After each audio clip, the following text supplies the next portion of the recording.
Northern Ireland, as the story goes, was once the stomping ground of a giant named Finn McCool, a fellow with a temper as big as his footsteps. One day, a Scottish giant called Benandonner challenged Finn to a fight. Finn, never one to let a challenge slide, lost his cool, ripped up chunks of the Causeway coast and hurled them into the sea. What he created was wild, a stone pathway stretching straight from Ireland towards Scotland, basically a giant-sized bridge. But here's the twist.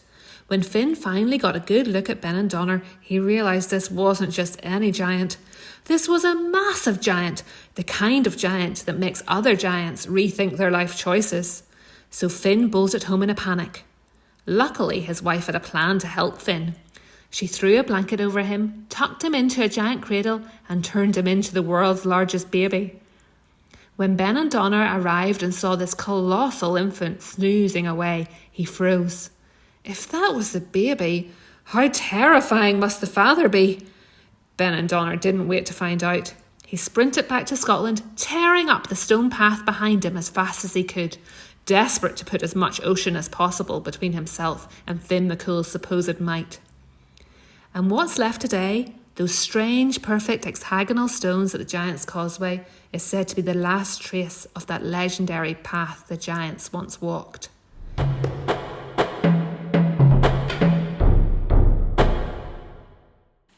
Yng Ogledd Iwerddon, mae hen stori yn dweud fod cawr enwog yn byw yno ers talwm, o'r enw Finn McCool. Roedd Finn yn gawr enfawr gyda thymer bron mor fawr a'i gamau. Un diwrnod, daeth cawr mawr o'r Alban o'r enw Benandonner i gwrdd â Finn a'i herio am frwydr.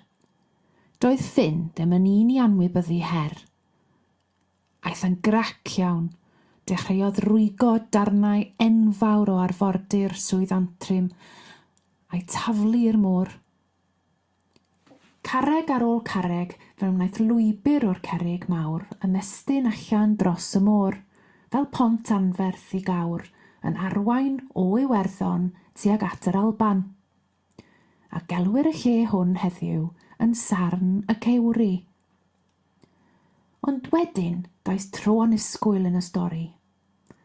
Pam edrychodd Finn o'r diwedd dros y môr a gweld Benandonner yn dod tuag ato, sylweddolodd rhywbeth ofnadwy. Doedd hwn ddim yn gawr gyffredin.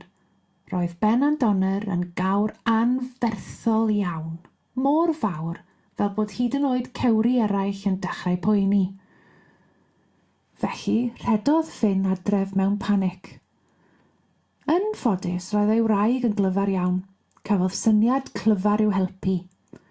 Taflodd lanced dros Finn, ei lapio'n dyn a'i osod mewn cryd mawr, fel pe bai'n fabi enfawr.